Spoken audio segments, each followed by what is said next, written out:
درگزر کرنا سکھایا, ایک دوسرے کی خطاؤں پر پردے ڈالنا سکھایا. یہ میرے آقا کا کردار ہے, اور ایسا کردار ہے مصطفیٰ جان رحمت کا کہ جو اس اخلاق کو دیتا مصطفیٰ کا ہو کر رہ جاتا. ایک خاتون ہے, اپنا ساز و سامان لے کر دروازے پر بیٹھی ہے, مصطفیٰ کا وہاں سے گزر ہوا. توجہ سے سنیے, انشاءاللہ یہ واقعہ آپ کے ایمان کو تازہ کر دے گا اور بتائے گا کہ اخلاق کا مرتبہ کیا ہوتا ہے. ایک بوڑھی خاتون ہے, اپنا ساز و سامان لے کر اپنے گھر کے دروازے پر بیٹھی ہے. مصطفیٰ کا وہاں سے گزر ہوا. فرمایا کیسے بیٹھی ہے؟ میں مکہ چھوڑ کر جانا چاہتی ہوں. کیوں جانا چاہتی ہے؟ محمد نام کا ایک شخص آ گیا ہے, اور جب سے وہ آیا ہے ہماری زندگیاں دھوبر ہو گئی ہیں. لوگوں نے اپنے دھرم کو چھوڑ دیا ہے, بتوں کے آگے سجدہ کرنا چھوڑ دیا ہے. جب سے وہ آیا ہے لوگ اسی کے ہوتے چلے جا رہے ہیں. جو اسے دیکھتا ہے اسی کا ہو جاتا ہے, جو اس کی بات سنتا ہے وہ اسی کا ہو جاتا ہے. اسے کیا معلوم میں بھی ان کو دیکھ چکی ہوں, میں بھی ان کے ہونے والی ہوں. یہ ساری باتیں وہ کس سے کہہ رہی ہے؟ مصطفیٰ جان رحمت سے کہہ رہی ہے. تو کہا کہ پھر کہاں جانا چاہتی ہے؟ وہاں جانا چاہتی ہوں. مصطفیٰ نے سامان اٹھایا, سر پر رکھا اور چل دیے. مصطفیٰ آگے آگے چل رہے ہیں, یہ بڑی خاتون پیچھے پیچھے چل رہی ہے, پیچھے پیچھے چلتی جاتی ہے. قدم قدم پر مصطفیٰ کو گالی بکتی ہے, کبھی آپ کے ساتھیوں کو گالی بکتی ہے, کبھی آپ کو برا بھلا کہتی ہے, کبھی گھر والوں کو برا کہتی ہے. اور جب وہ منزل آئی تو مصطفیٰ نے سامان رکھا, اور سامان رکھنے کے بعد جانے لگے. جب جانے لگے تو خاتون نے کہا, اس بزرگ بوڑھی نے کہا, اے نوجوان جاتے جاتے اپنا نام تو بتا دا, ذرا یہ تو بتا تیرا نام کیا ہے, ذرا یہ تو بتا تیرا نام کیا ہے. لوگ پوچھیں گے یہاں تک کیسا آئی, تیرا نام تو لے دوں گی, تیرا نام تو بتا دوں گی. کوئی پوچھے گا کس نے سہارا دیا, تیرا نام تو بتا دوں گی, اپنا نام تو بتا دا, تیرا نام کیا ہے. مصطفیٰ مسکرائے پلٹے اور فرمایا, جس محمد کو تو گالیاں بک رہی تھی وہی محمد تیرے سامنے. نعرہ تکبیر, نعرہ رسالت, مسلک اعلی حضرت, عظمت مصطفیٰ.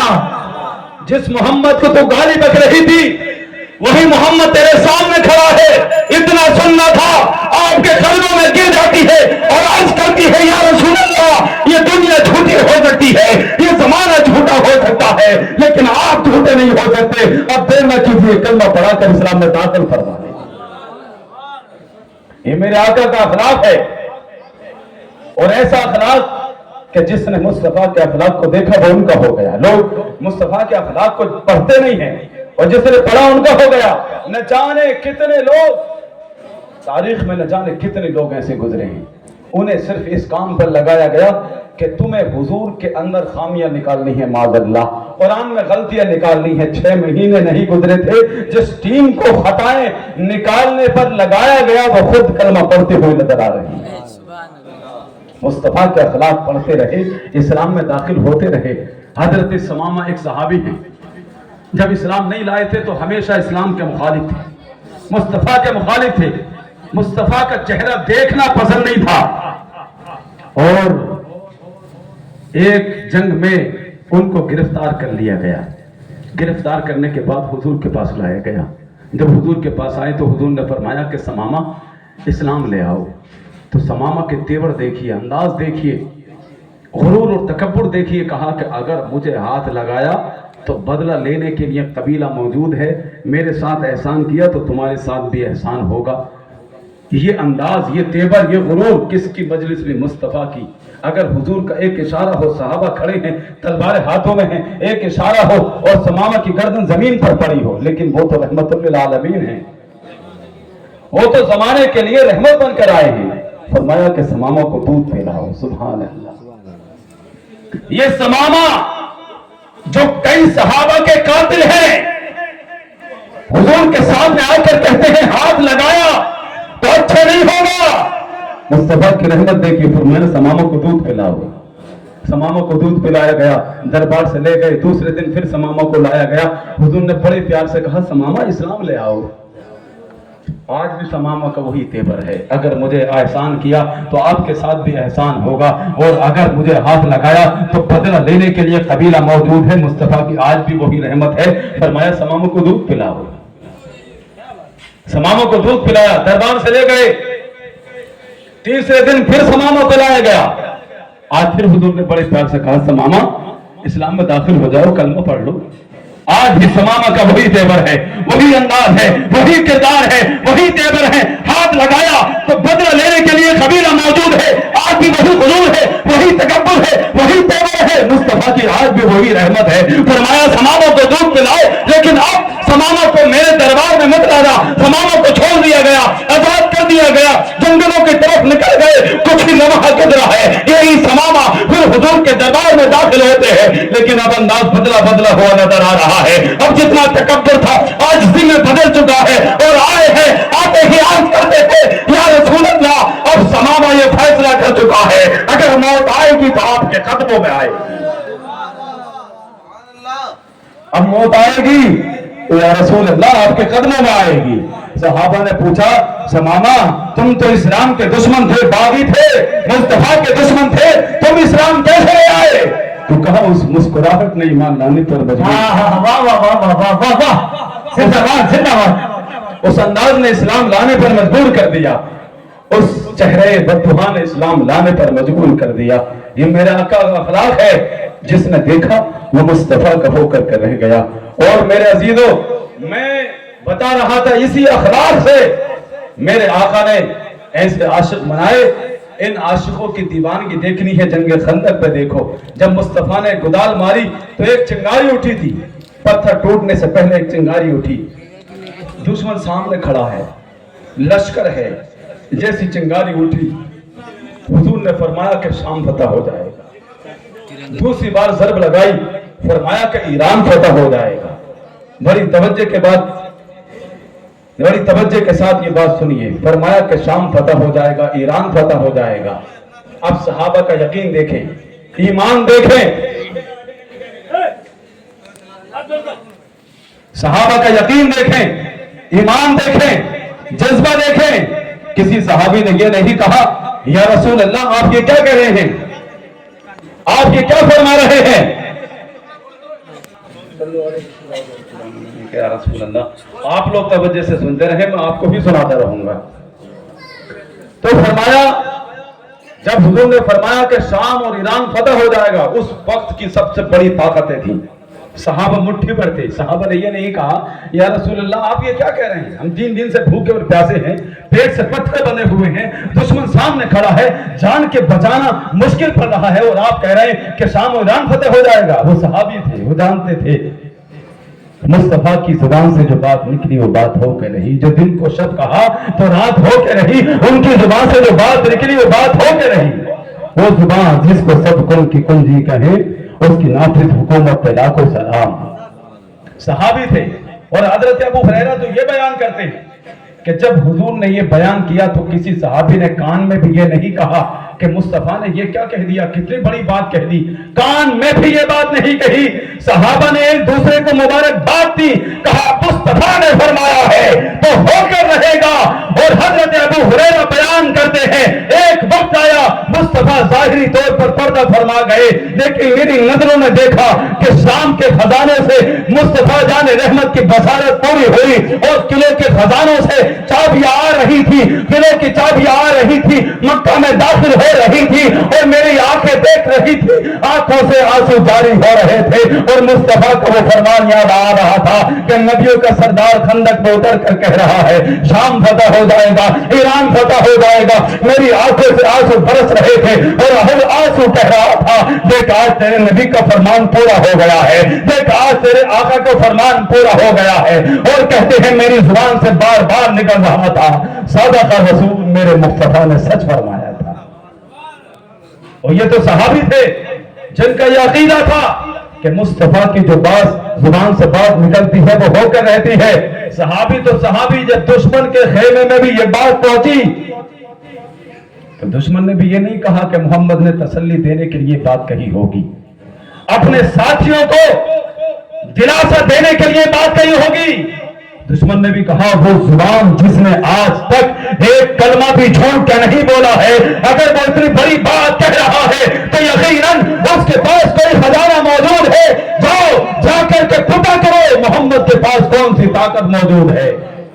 ایک قاصد آیا، نمائندہ آیا، مصطفیٰ جان رحمت وضو فرما رہے تھے، اور عالم یہ ہے صحابہ ارد گرد کھڑے ہیں، عالم یہ ہے کہ پانی کا ایک قطرہ بھی زمین پر نہیں گر رہا. وہ صحابہ اپنے ہاتھوں میں لیتے ہیں، چہرے پر مل لیتے ہیں، جسموں پر لگا لیا کرتے ہیں، ایک قطرہ بھی زمین پر نہیں گرا۔ نمائندے نے یہ بات دیکھی، دھیرے دور سے ہی لوٹ گیا اور جا کر کہتا ہے دنیا میں کسی سے بھی ٹکرا جانا لیکن محمد سے نہ ٹکرانا، محمد کے غلاموں سے نہ ٹکرانا۔ کیا ان کے پاس کوئی بڑی طاقت ہے، کوئی بڑا اسلحہ ہے؟ کہا نہیں، میں نے بڑے بڑے درباروں میں حاضری دی ہے، قیصر و کسریٰ کے دربار میں میں نے حاضری دی ہے، میں نے یہ دیکھا دنیا کے جتنے بادشاہ ہیں وہ طاقتوروں کی فوج بناتے ہیں، جنگجوؤں کی فوج بناتے ہیں۔ مصطفیٰ نے جنگجوؤں کی فوج نہیں بنائی ہے، مصطفیٰ نے دیوانوں کی فوج بنائی ہے، دیوانوں کی فوج بنائی ہے، عاشقوں کی فوج بنائی ہے۔ اور یاد رکھو، جنگجو سے ٹکرایا جا سکتا ہے، پہلوان سے ٹکرایا جا سکتا ہے، لیکن دیوانے سے نہیں ٹکرایا جا سکتا، عاشق سے نہیں ٹکرایا جا سکتا۔ عاشق جب نکلتا ہے تو جان کی پرواہ نہیں کرتا ہے، مال کی پرواہ نہیں کرتا ہے۔ عاشق جب نکلتا ہے تو سب کچھ اپنے محبوب پر قربان کر دیا کرتا ہے۔ نعرہ تکبیر، نعرہ رسالت، مسلک اعلی حضرت علامہ قمر الدین صاحب قبلہ ثقافی، لاکھوں نہیں بلکہ کروڑوں کی بات ہو رہی ہے۔ اتنی اچھی تقریر، اللہ اکبر، سبحان اللہ، یہ بہت مزہ آ رہا ہے۔ واہ، اخلاق تھے میرے آقا کی، کیسے دیوانے بنائے۔ آج لوگ مصطفیٰ کے اخلاق کو پڑھتے نہیں ہیں۔ اور ایک بات سمجھ لیجیے، اخلاق ہے کیا چیز؟ اخلاق کس چیز کا نام ہے؟ صرف مسکرا دینے کا نام اخلاق نہیں ہے۔ بات سمجھ رہے ہیں؟ صرف مسکرا دینے کا نام اخلاق نہیں ہے۔ آپ سے کوئی ملا، گرم جوشی سے مصافحہ کیا، زوردار طریقے سے سلام کیا، آپ ملے نہیں، دکھے نہیں، آپ کی زیارت نہیں ہوئی، آپ کا عرس نہیں ہوا، اور جیسے ہی وہ وہاں سے ہٹا فوراً اس کی غیبت، برائی، دیکھو بس مل لیتا ہوں، آدمی ہے نہیں اس لائق، بس سلام کر لیتا ہوں، آدمی اچھا نہیں ہے، اس کے ہٹتے ہی۔ یہ اخلاق نہیں ہے۔ صرف مسکرانے کا نام اخلاق نہیں ہے، دل سے مسکرانے کا نام اخلاق ہے۔ صرف ہاتھ ملانے کا اخلاق نہیں ہے، دلوں کے مل جانے کا نام اخلاق ہے۔ صرف السلام علیکم کہہ دینا اخلاق نہیں ہے، سلام کرتے وقت دل میں یہ نیت بھی ہو، اے اللہ اس کو سلامت رکھ، اس کو ترقی عطا فرما، اس کو عروج عطا فرما۔ سلام کرتے وقت یہ نیت کا ہونا اخلاق ہے۔ اور یہ ایسا اخلاق ہے، عظیم صدقہ جاریہ ہے۔ مجلس لگی ہوئی ہے مصطفیٰ کی، اور صحابہ سے فرمایا تم میں سے کون کون صدقہ کر کے آیا ہے؟ کون کون صدقہ کر کے آیا؟ سب نے ہاتھ اٹھا دیا، یا رسول اللہ ہم نے صدقہ کیا، ہم نے صدقہ کیا ہے۔ ایک غریب صحابی ہیں، بیٹھے مایوس ہیں، اندر ہی اندر، میرے پاس کچھ ہوتا تو میں بھی آج ہاتھ اٹھا کر حضور صدقہ کرنے والوں کے فہرست میں نام داخل کراتا۔ حضور بار بار انہی صحابی کو دیکھ رہے ہیں جنہوں نے ہاتھ نہیں اٹھایا، سب کے ہاتھ اٹھے ہوئے ہیں، نظر مصطفیٰ اس کو دیکھ رہی ہے جس کا ہاتھ اٹھا ہوا نہیں۔ مصطفیٰ انتظار میں ہے یہ کب ہاتھ اٹھائے۔ جب ہاتھ نہیں اٹھایا تو حضور نے فرمایا تم ہاتھ کیوں نہیں اٹھائے ہو؟ تم بھی تو صدقہ کر کے آئے ہو، تم ہاتھ کیوں نہیں اٹھاتے؟ یا رسول اللہ میں صدقہ کر کے آیا ہوں، میں نے کون سا صدقہ کر دیا؟ 2 وقت کھانا مشکل ہے، بڑی مشکل سے محنت مزدوری کر سے 1 وقت کا کھانا میں انتظام کرتا ہوں، میں کون سا صدقہ کر کے آیا؟ میرے پاس باغات نہیں، کھجورے نہیں، درہم و دینار نہیں، دولت نہیں، میرے پاس کچھ نہیں، میں نے کون سا صدقہ کر دیا؟ فرمایا جب تم رات کو سوئے تھے فلاں شخص نے تم کو ستایا تھا، اسے معاف کر کے سوئے تھے، یہی تمہارا صدقہ ہے، اور یہ صدقہ ان تمام صحابہ کے صدقوں سے بڑھ کر ہے۔ نعرہ ہو جائے، نعرہ ہو جائے۔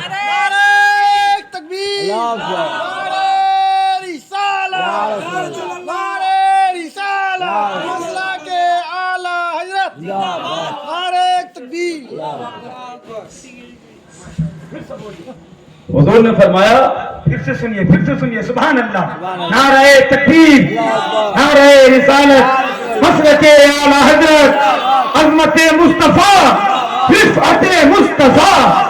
واہ، تم ہاتھ کیوں نہیں اٹھاتے؟ یہ مصطفیٰ کا انداز ہے، انداز کریمانہ ہے، سب کو ایک نظر سے دیکھتے ہیں، کوئی امیر ہے یا غریب، سب کو ایک نظر سے دیکھتے ہیں۔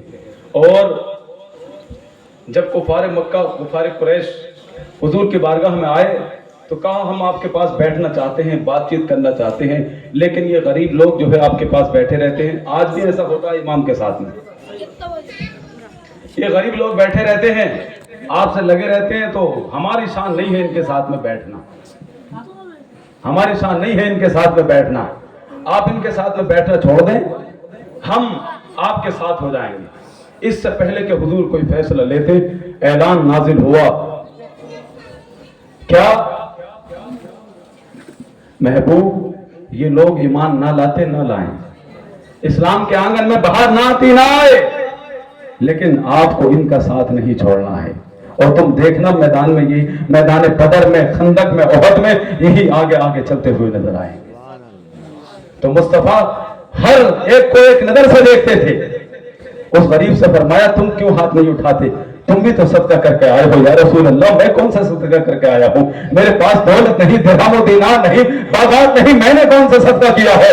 فرمایا وہ شخص جس نے تم کو ستایا تھا، رات تم سونے سے پہلے اسے معاف کر کے سو رہے تھے، یہ تمہارا صدقہ ہے، اور یہ تمہارا صدقہ ان تمام صدقوں سے بڑھ کر ہے.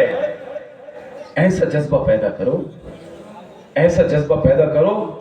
تمہیں کسی کی چاپلوسی ماننی نہیں پڑے گی، کسی کی تعریف کرنی نہیں پڑے گی. اللہ تمہارے دل میں اگر یہ اخلاق پیدا کر لیا، دل کو کشادہ کر لیا، اللہ تمہارے دل میں ایسی روشنی پیدا کرے گا کہ جو صحیح انسان ہوگا وہ تم سے خود بخود جڑتا چلا جائے گا.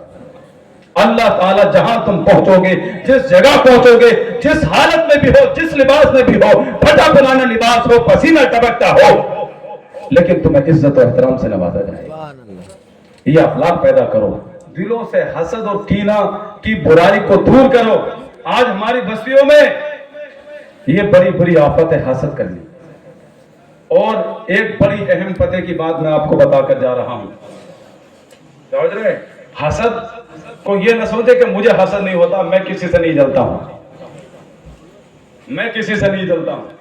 یہ تو کوئی ہزاروں میں ایک ان جیسے لوگ دعویٰ کر سکتے ہیں کہ میں کسی سے حسد نہیں کرتا، جلن نہیں کر سکتا، ورنہ تو ہر انسان کے اندر کچھ نہ کچھ حسد ہوتا ہے. آپ بتائیے،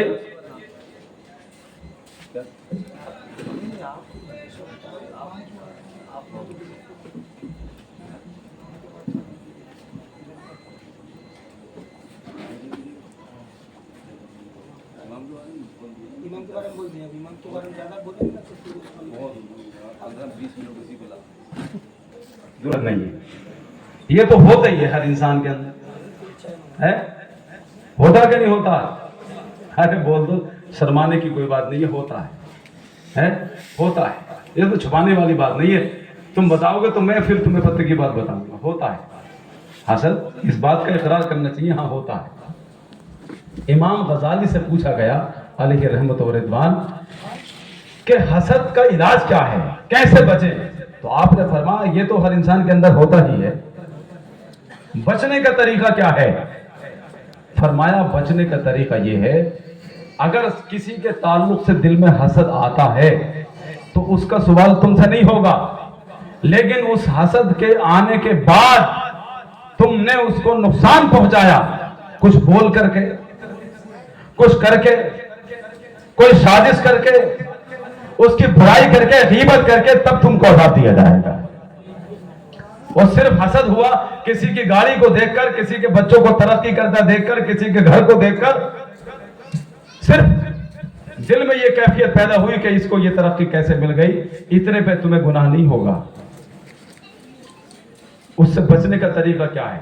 اگر تم نے غلط چاہ لیا کہ یا اللہ یہ ترقی کر رہا ہے، اس کی ترقی کیسے روکے، اتنا شاندار گھر بن گیا، یہ برباد کیسے ہو، یہ تباہ کیسے ہو، یہ نیچے کیسے گرے، تب اس کا گناہ ملے گا.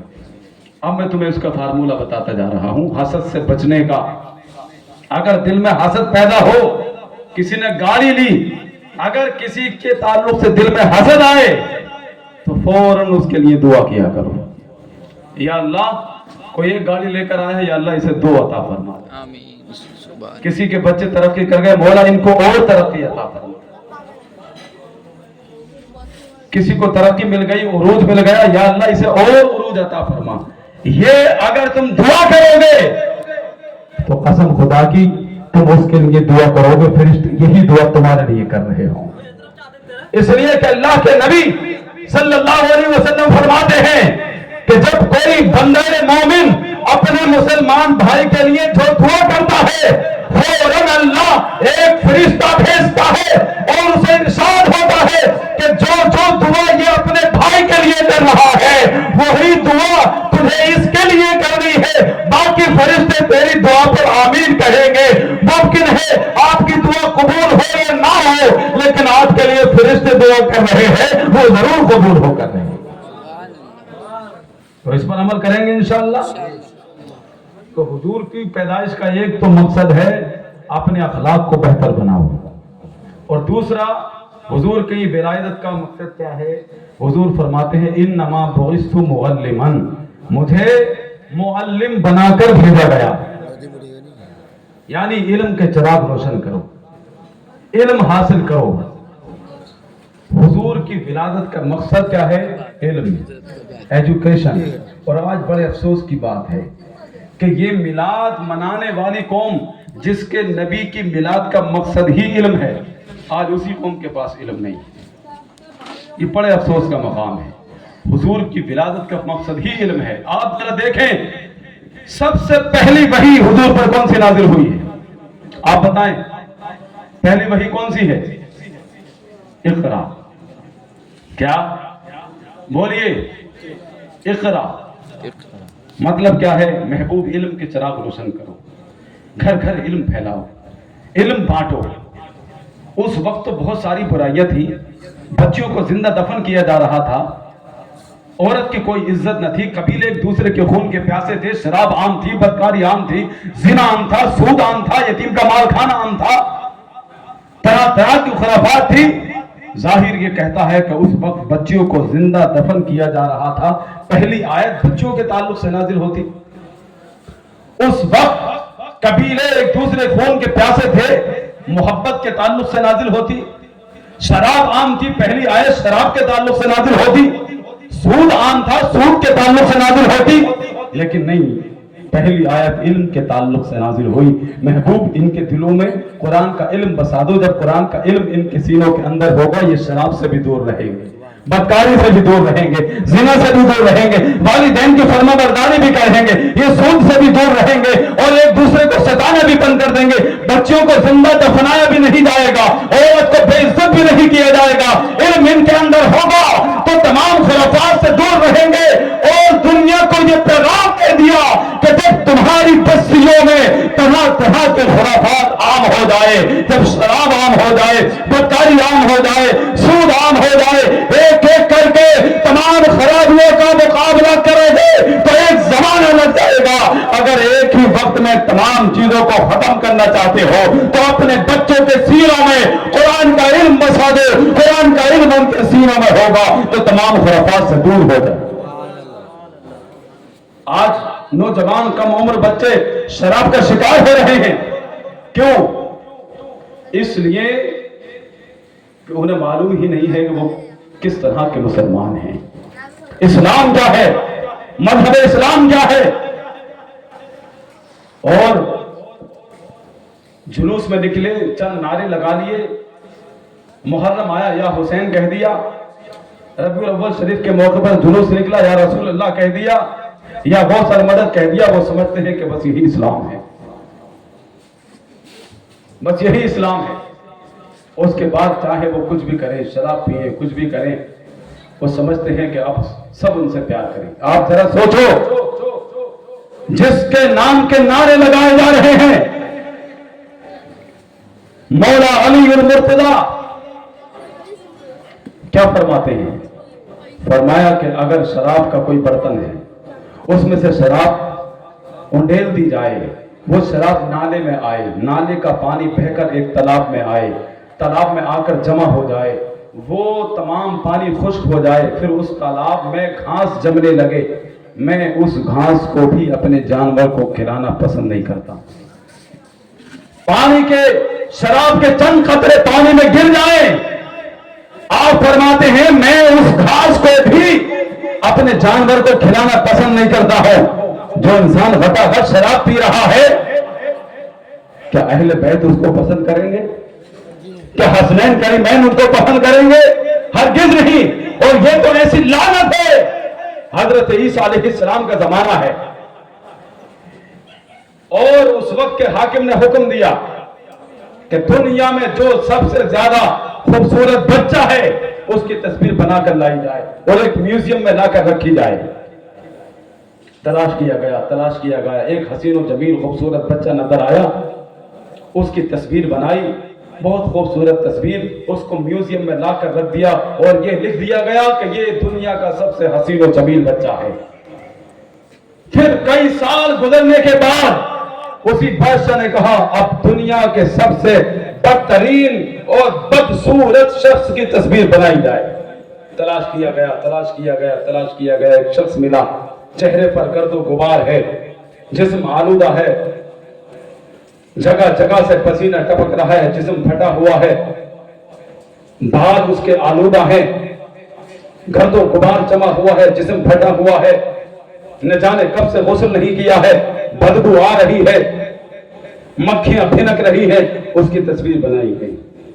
تصویر بنانے کے بعد پھر میوزیم میں لگا دی گئی اور اس پر لکھ دیا گیا یہ دنیا کا سب سے زیادہ بدصورت انسان ہے. ایک شخص پھٹے پرانے لباس میں گرد آلودہ اسی میوزیم میں داخل ہو گیا اور داخل ہونے کے بعد دونوں تصویروں کو دیکھتا جاتا ہے, روتا جاتا ہے, دیکھتا جاتا ہے, روتا جاتا ہے, دیکھتا جاتا ہے, روتا جاتا ہے. کسی نے پوچھا آخر ذرا یہ تو بتا اس میں رونے کی کیا بات ہے, تعجب کی کیا بات ہے؟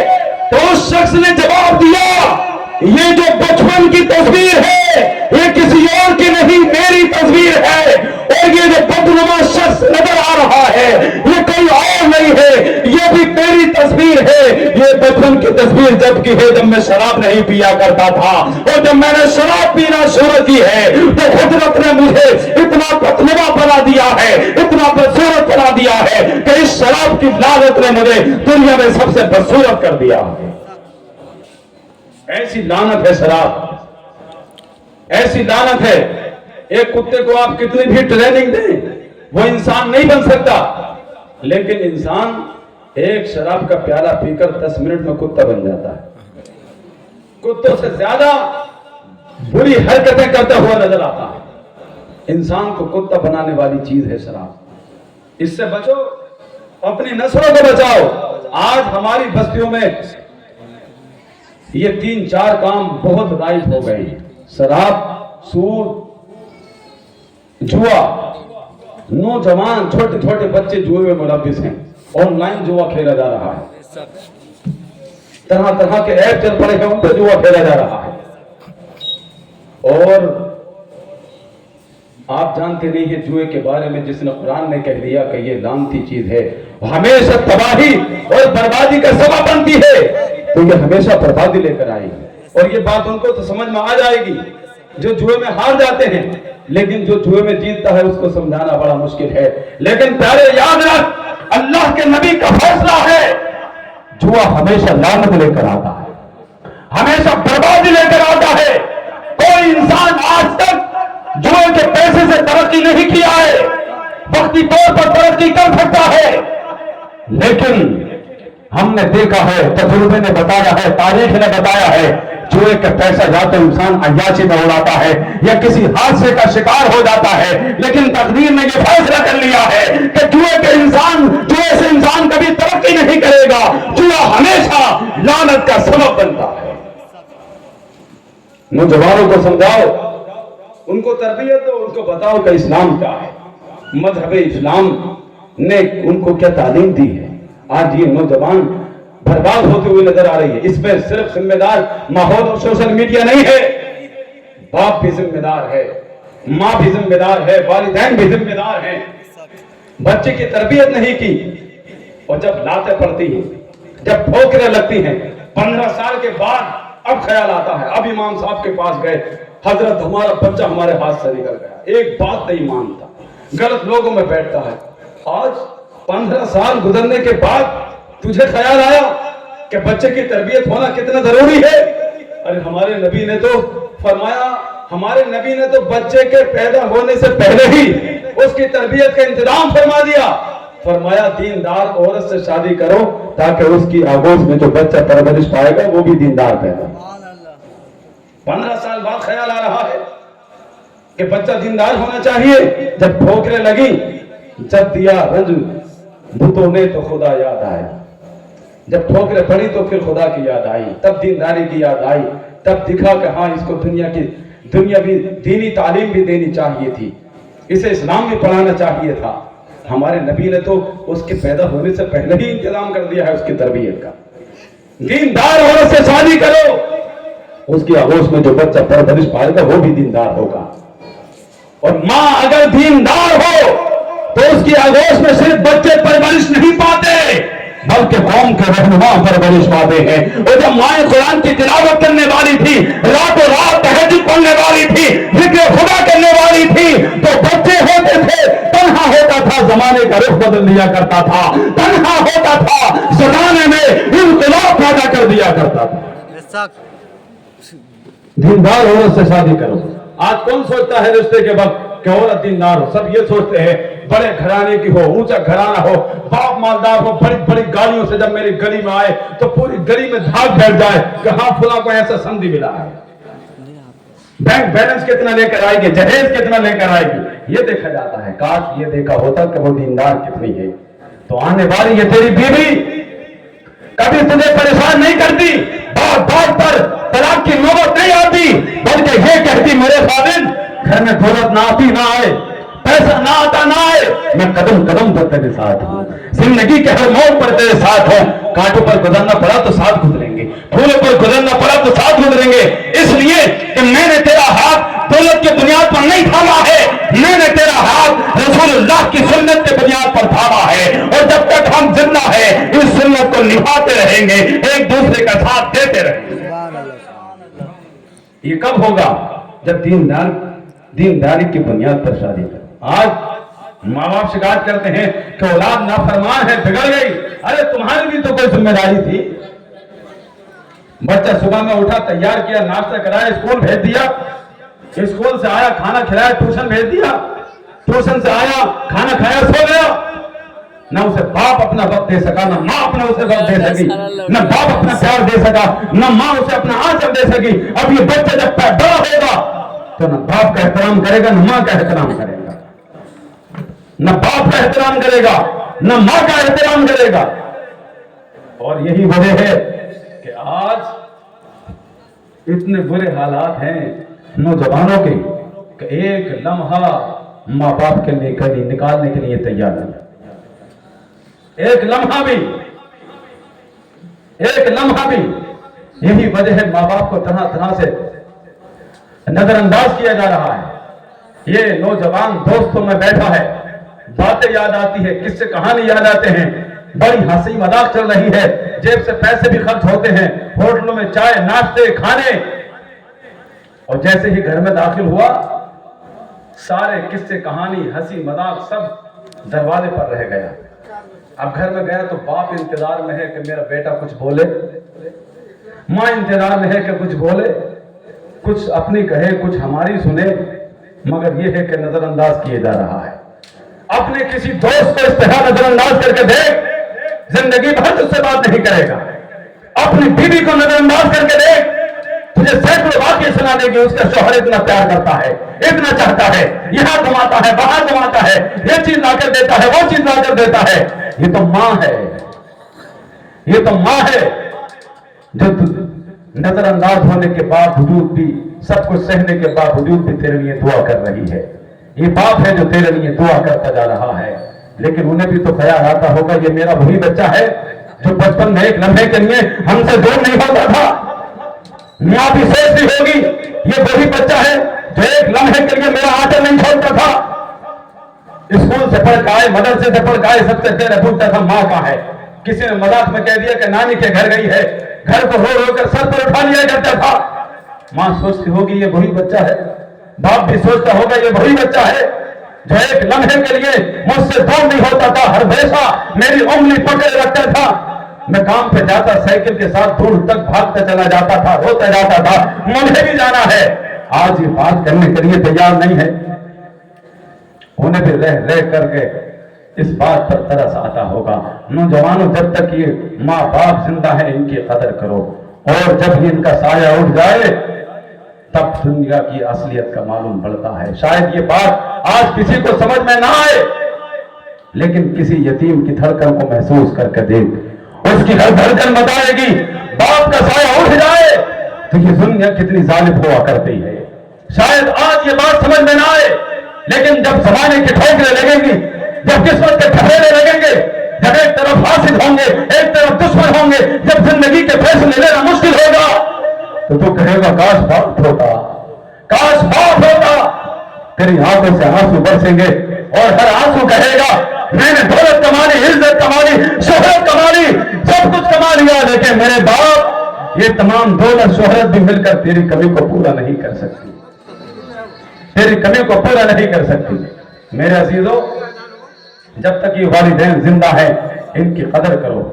اور حضرات، میں آخری بات آپ حضرات کو بتاتا چلوں، ہم جو عید میلاد النبی مناتے ہیں یہ مصطفیٰ جان رحمت کی سیرت کو ظاہر کرنے کے لیے، تاکہ مصطفیٰ جان رحمت کا اخلاق لوگوں کے سامنے پیش کیا جائے اور لوگ دیکھ کر کہیں کہ دیکھو مصطفیٰ کے عاشق ایسے ہیں تو ان کے نبی کیسے ہوں گے۔ اس لیے ہم جو بھی کام کرتے ہیں اس لیے، لیکن افسوس کا عالم یہ ہے ہم جس طرح سے جلوس نکالتے ہیں یا جس طرح سے